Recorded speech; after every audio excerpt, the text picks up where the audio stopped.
The crowd at a Trump rally in North Carolina Tuesday erupted in cheers when a former Congresswoman from Hawaii, Tulsi Gabbard, made this announcement.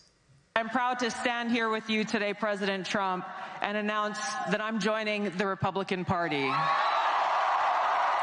Gabbard, a former Democrat and independent, said her decision was out of love for the country and because of the leadership Donald Trump has brought to the Republican Party. Gabbard has criticized Kamala Harris as someone who refuses to take responsibility and lies. I'm joining the party of the people, the party of equality, the party that was founded to fight against and end slavery in this country. It is the party of common sense and the party that is led by a president who has the courage and strength to fight for peace.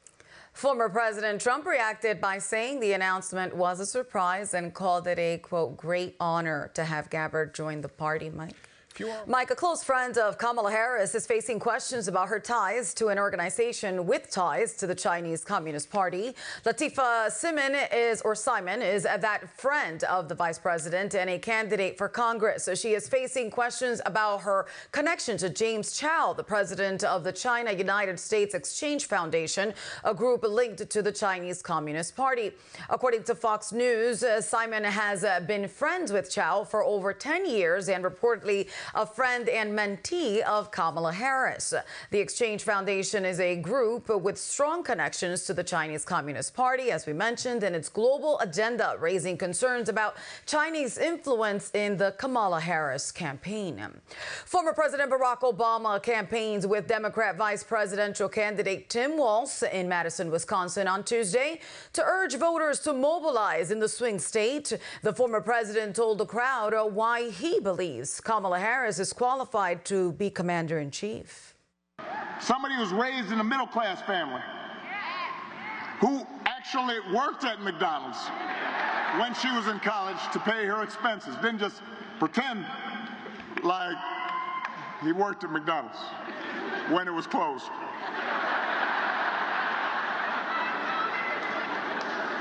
Someone who believes in the values that built this country. Obama went on to offer a bit of a stretch in claiming she is as prepared for the job as any nominee ever. Before the former president took the stage, Tim Walz tried to fire up the crowd by offering claims like this one. Donald Trump has already promised that he would put Elon in charge of government regulations that oversee the businesses that Elon runs. Both parties have spent a lot of time campaigning in Wisconsin and will likely continue to do so before November 5th. Tim? Joining us now is the former Arizona state representative, now running for Arizona State Senate, Mark Finchem. Mark, welcome back to Victory News. Thanks, Mike. It's good to see you again. You too. Mark, listen to Donald Trump's comments at the Latino Roundtable on being steadfast in his policies as opposed to Kamala Harris changing to try to impact her polling numbers. Jesse Waters, he said, whether you like Trump or not, his position has been the same for 30 years. I mean, it's been the same. I want strong borders. I don't want foreign countries to rip us off, Max. We're being ripped off by everybody, and our friends do it worse than our enemies. So, Mark, do you think Donald Trump's policies for a secure border, lowering costs and honoring the rights of parents and raising their children will bring victory in 13 days?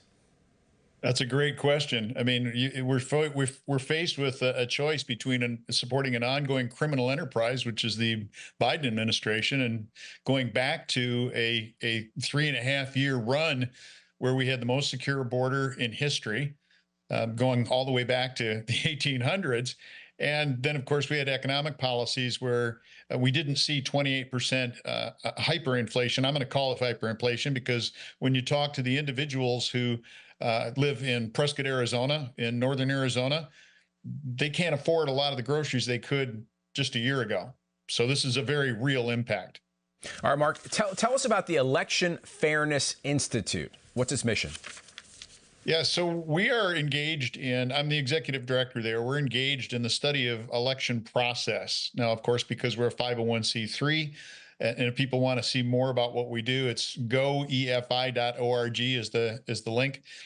We're engaged in looking at election process, everything from voter registration to the use of machines, the idea of paper counting or hand counting of paper ballots, all of the processes that go into an election from start to finish.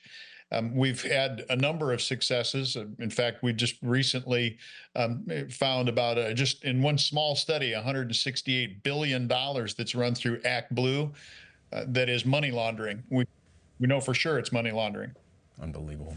All right. Well, Joe Biden was out stumping for Kamala Harris in New Hampshire yesterday, Mark, but he did her no favors with this comment. So I know this sounds bizarre. It sounds like if I said this 5 years ago, you'd lock me up. We got to lock him up. Politically lock him up. So, Mark, there's a debate about this. Do you think he meant politically, or did he realize he was saying lock up the opposing candidate, or was that just going too far altogether? No, I think there's something about dementia. He said what he said up front, and then he tried to walk it back. If you notice, the Democrat Party, Democrat candidates all over the spectrum, they'll say something, and then they have to walk it back. What they're really doing is this is called nudge. Cass Sunstein memorialized it in a book. This is nudge, and the next thing you have is a shove. So President Trump has been prosecuted for things that are non-crimes, and they want to lock him up. So the fact is the left is in love with the idea of a dictatorship, and that's what they're trying to implement right now.